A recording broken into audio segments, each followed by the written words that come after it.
nossos votos de muita paz.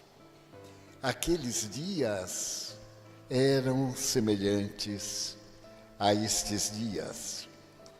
Naturalmente, as circunstâncias, a ocasião e os fatores ambientais eram um pouco diferentes.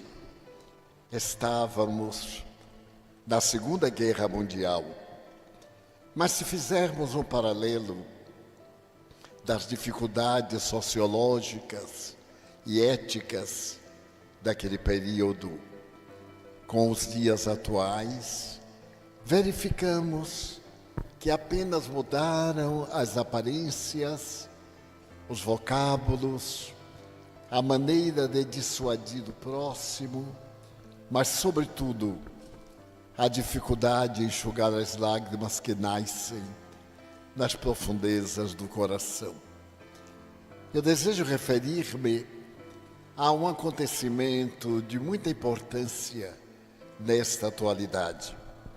A cidade era na Áustria e o campo de concentração e de extermínio era dos mais terríveis. Havia entre aqueles que trabalhavam na reconstrução do campo, que havia sido bombardeado fazia poucos dias, um homem admirável.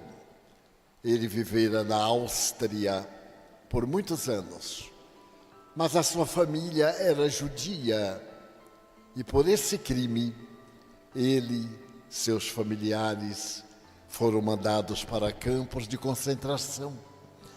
E quando terminou a guerra, ele sobreviveu e esteve anotando o resultado daquelas perseguições inclementes. 185 pessoas da sua família haviam perecido nas câmaras de gás. Mas ele não. Por uma circunstância que ele próprio não sabia explicar. Naquela oportunidade, aproximadamente em 1944, ele estava no trabalho de reconstrução daquele campo destroçado pelas tropas inglesas. E, de repente, apareceu uma jovem enfermeira que era também nazista e, olhando para os trabalhadores em geral, apontou para ele e perguntou: "Você é judeu?" "Sim, sou judeu." "E como é seu nome?" "Simon Wiesenthal." "Ah, é. Os dados são realmente judeus. Faça o favor de acompanhar-me." E entre aqueles escombros, a enfermeira, que tinha um semblante patibular, foi andando e ele seguindo atrás, sem saber a finalidade do chamado. De repente passou por uma pequena área, era um cemitério, onde estavam enterrados os nazistas. E no cemitério havia girassóis. Ele então achou tão paradoxal, para aqueles criminosos, assassinos, genocidas, havia girassóis nas suas sepulturas. Mais tarde ele escreveria um livro em homenagem aos girassóis. E é no prefácio desse livro que nós vamos encontrar essa narração de Simon Wiesenthal, naquele dia inesquecível da sua vida.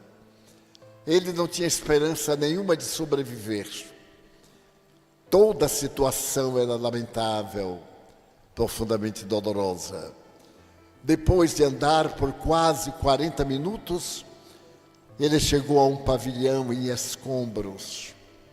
Era uma antiga enfermaria em que estavam soldados que vieram do campo de batalha e traziam as marcas cruéis das bombas, do crime organizado, da tragédia do cotidiano. Ele adentrou-se e havia um odor pútrido que pairava no ar. Eram de alguns cadáveres ainda insepultos ou de outros corpos que estavam em decomposição em vida. Ela chegou até próxima de um jovem soldado que estava com o corpo coberto de ataduras, uma parte do rosto também, e apenas aberta a boca, abertos a narina e os olhos. Havia naqueles olhos verdes algo inexplicável de dor, de ansiedade, no oceano de lágrimas.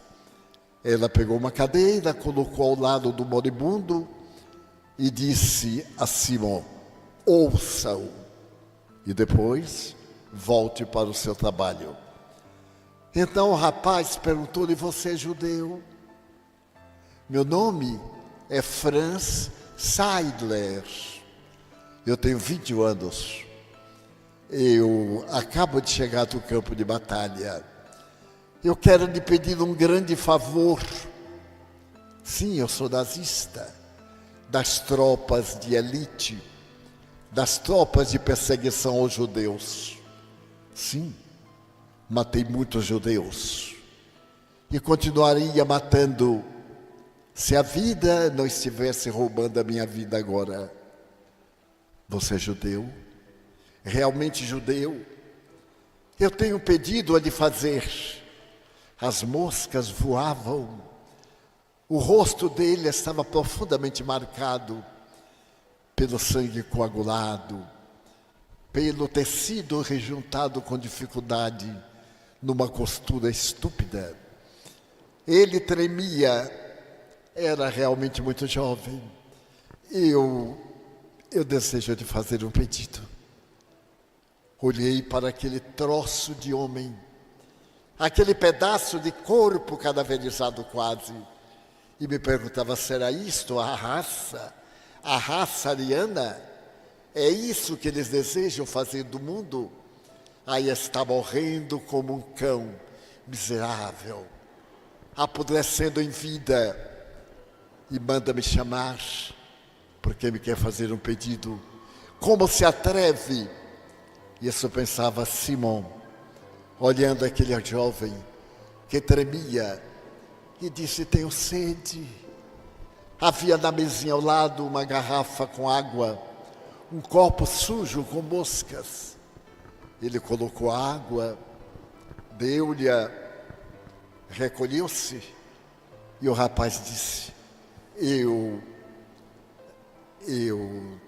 um dia amei um homem que era judeu, porque eu nasci numa família católica.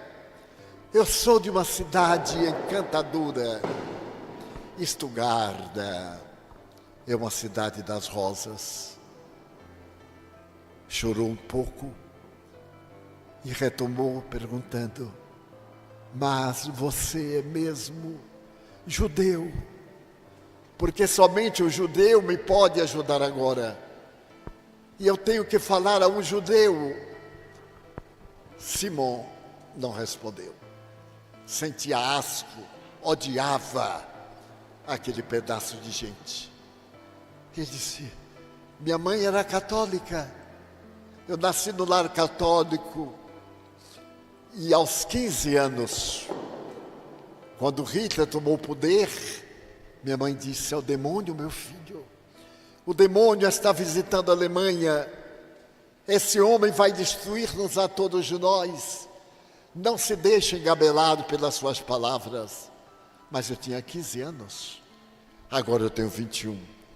E ele veio proferir um discurso que abalou a estrutura da Alemanha. Ele falou para 50 mil jovens na cidade de Hamburgo. E eu fui ouvi-lo. Apaixonei-me. Ele parecia ser o Messias. Era alguém que trazia uma mensagem de felicidade para o povo alemão.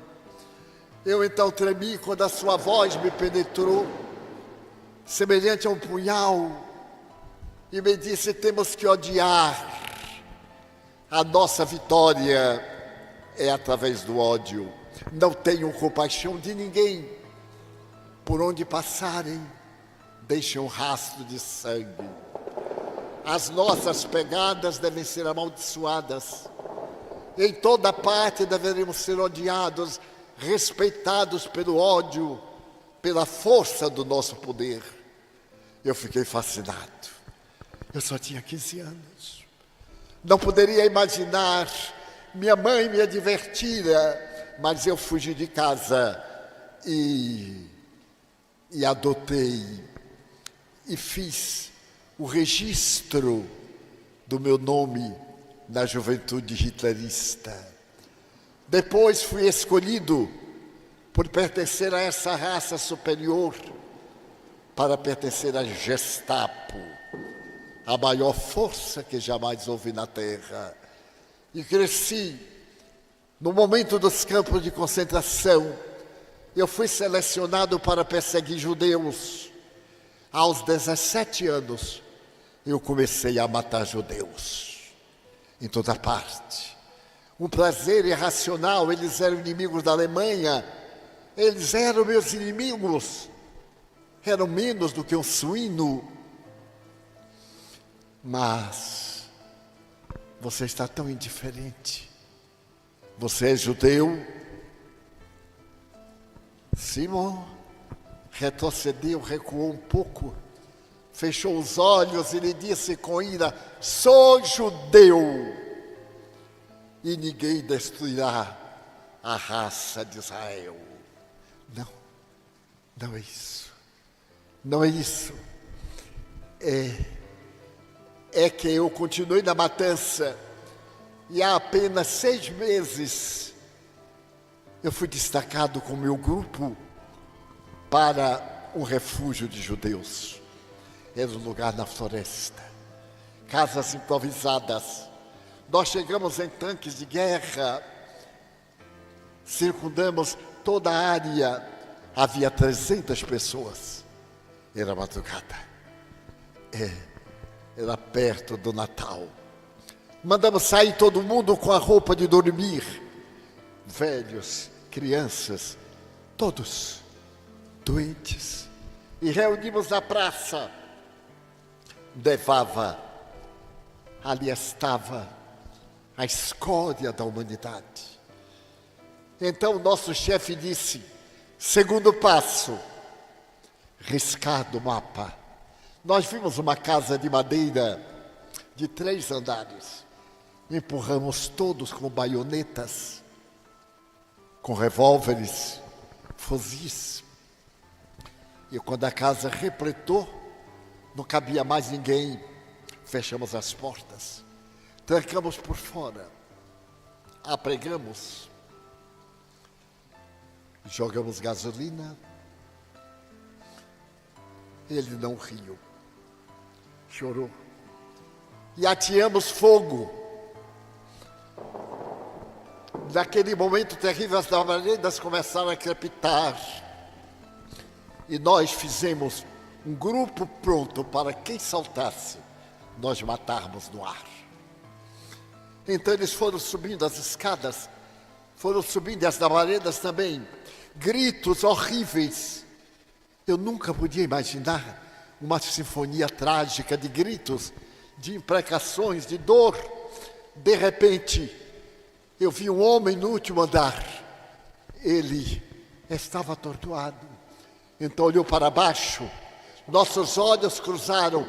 Ele jogou-se. Estava em chamas. E com o revólver, eu detive a sua queda, matando-o antes dele cair no chão. Como a nossa vida pode mudar de um momento para o outro? Como é possível que isso aconteça? Foi muito rápido. Você é mesmo judeu? Então, eu estou vendo agora uma criança de 8 anos, talvez. Devia ser o filho dele. Porque uma senhora veio correndo também, saltou. Devia ser a mãe. Aí a criança me olhou. Aquele olhar profundo. Eu olhei para a criança. A criança queria falar. Quando as labaredas começaram no seu corpo. E ela então saltou. E eu lhe dei o tiro fatal. Ela caiu aos meus pés com os olhos abertos. E a partir daquele dia, os olhos daquela criança estão dentro da minha cabeça.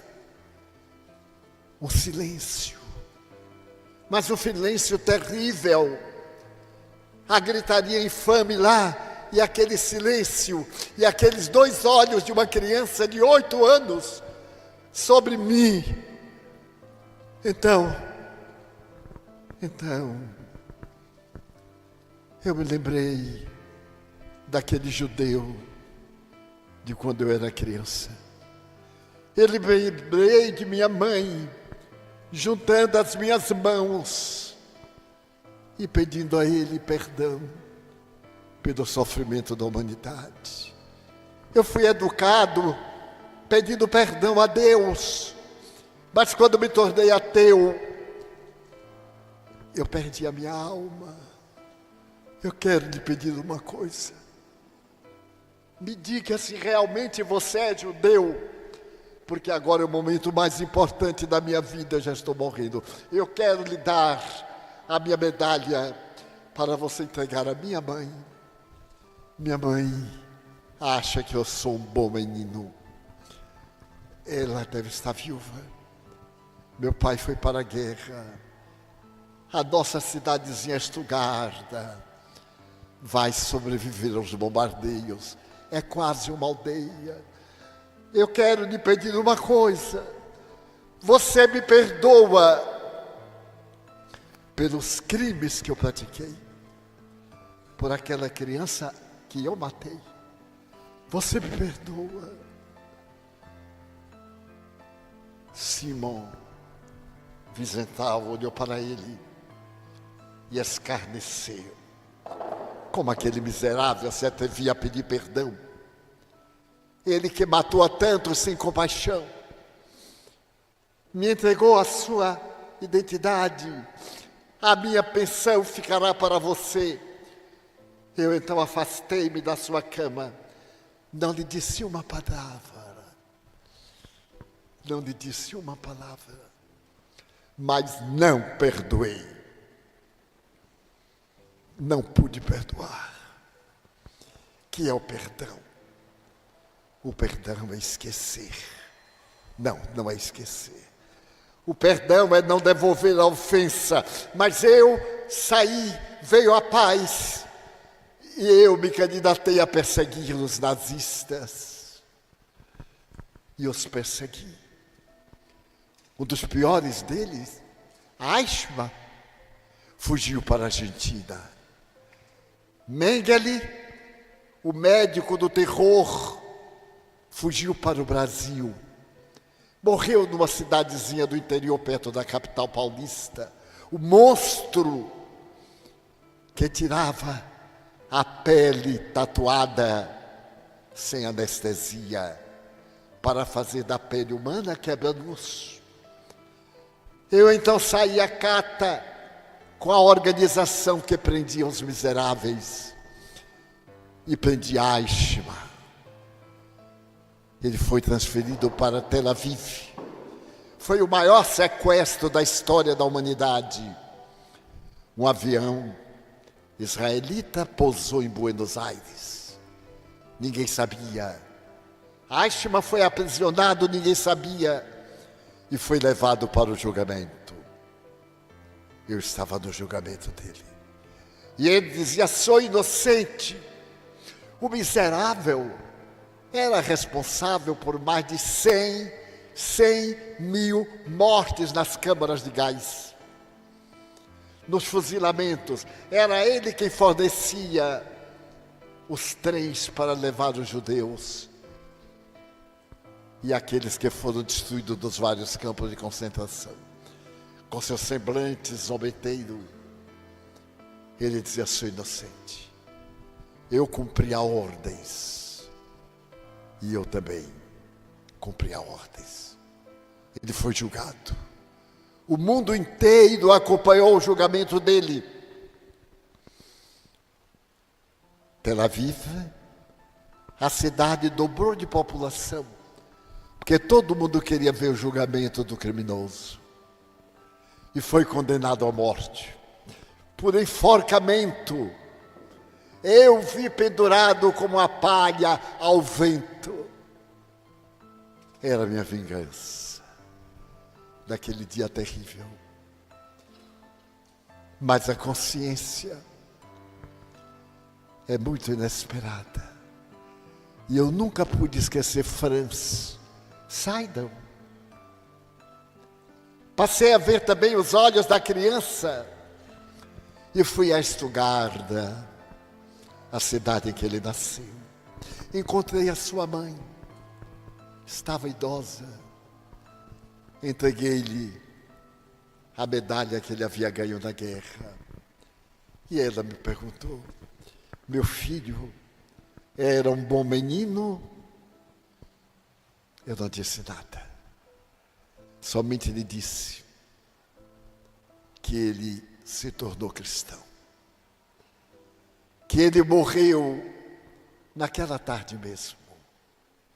Cristão. E não pude esquecer nunca mais os olhos daquela mãe, nublados de lágrimas. Ele pediu perdão por alguma coisa que ele deve ter feito, mas também eu não disse nada. Este fato chocante, terrível, próprio para o fim de um ano de tragédias, de dores, de incertezas, de insegurança, de ressentimentos, de ódios, de insegurança, está no livro editado nos Estados Unidos, que se chama Perdão Radical. E ele, o autor da narrativa, Wiesenthal, faz uma pergunta que eu quero dirigir para os senhores. Você perdoaria? Você perdoaria a Franz Seidel? É necessário perdoar. Não uma vez, mas 70 vezes, 7 vezes. A mensagem de Jesus é um hino ao amor. Mas como pode haver amor sem haver perdão radical? Talvez não nos esqueçamos da tragédia, do mal que nos fizeram, nesses dias turbulentos que estamos vivendo, angustiantes, incertos, que são prenúncio de uma era nova. Talvez, mais do que nunca, temos necessidade de amar. Mas será possível amar aqueles que nos maltratam, que nos perseguem, que nos humilham, que nos subestimam? Exatamente esses, porque eles são doentes, são primários, são bípedes, mas estão ainda na consciência de sono, em pleno período animal.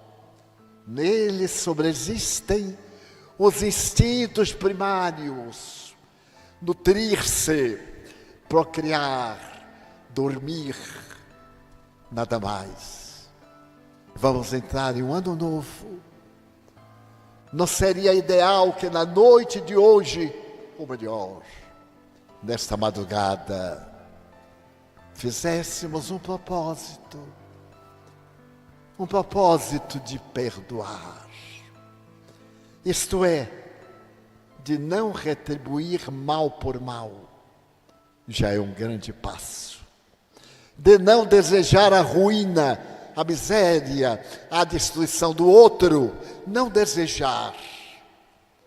Porque as leis inexoráveis do universo, representando o divino código, sempre cumprem com os seus deveres. Nenhum de nós emerge do Pantanal sem trazer os pés marcados pela podridão.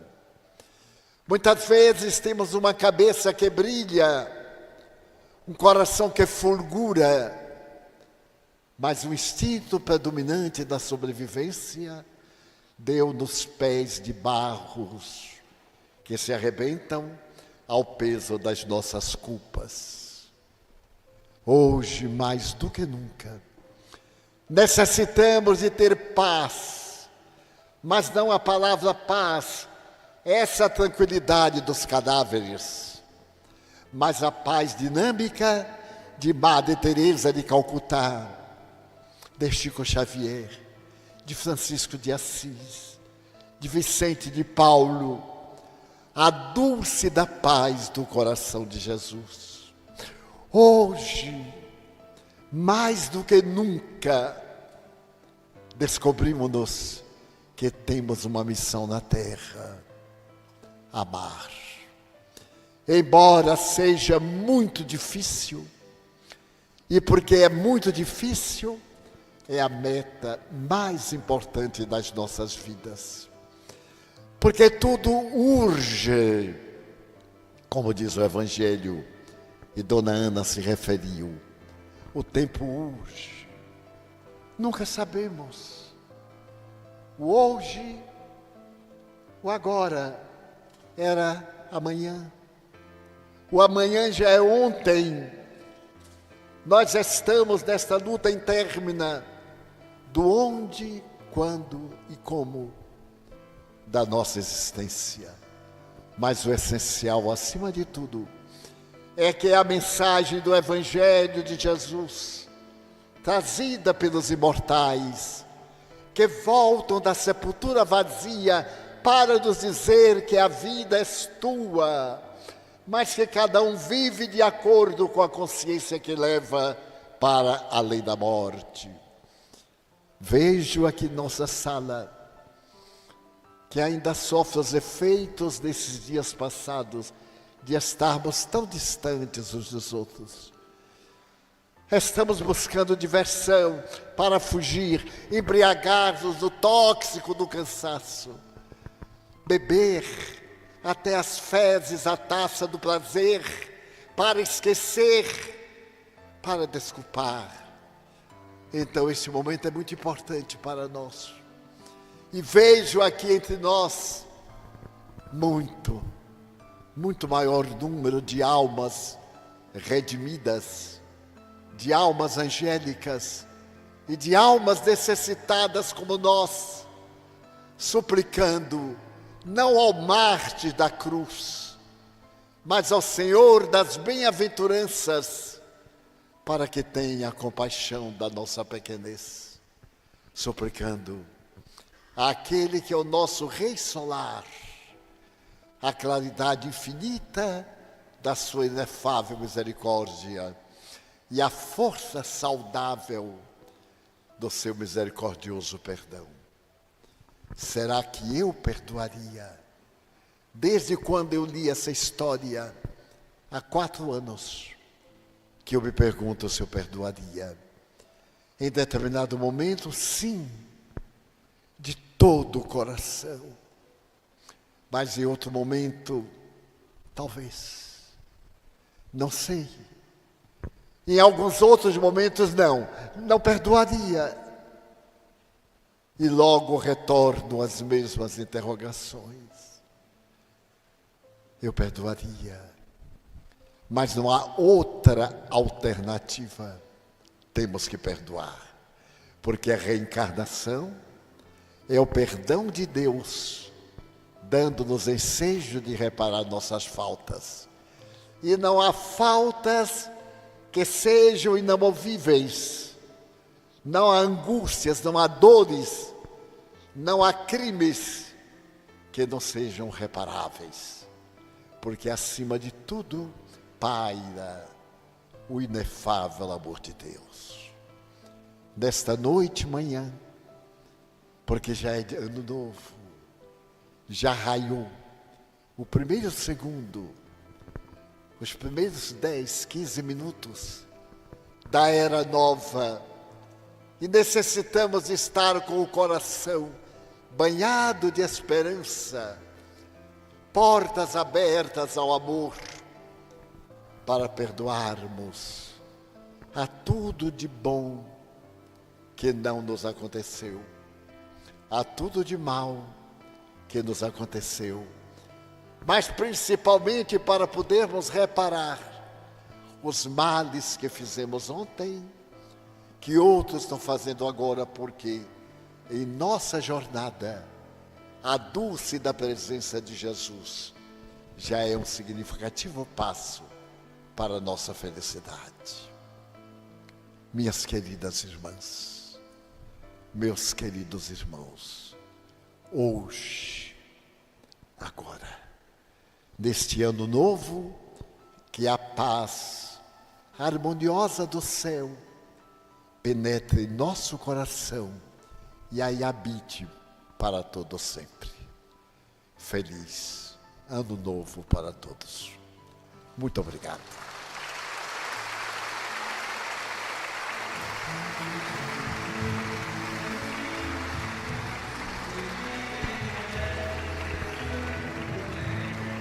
Nossa alegria de bons cristãos não ofende a Jesus, não fere a ninguém.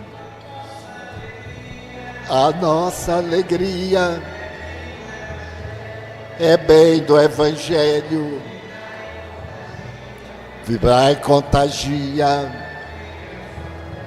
da criança ao velho,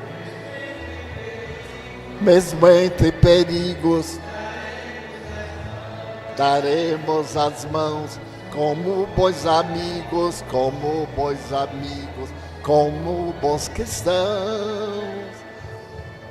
Sempre ombro a ombro, sempre lado a lado, vamos trabalhar pensando no bem. Mas cristianizado pela implantação da paz e harmonia. A nossa alegria é bem do Evangelho, vibra e contagia da criança ao velho, mesmo entre perigos, daremos as mãos como bons amigos.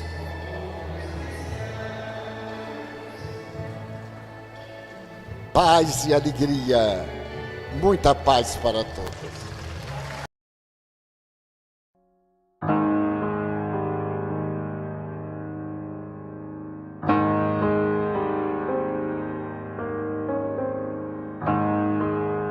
Agradecer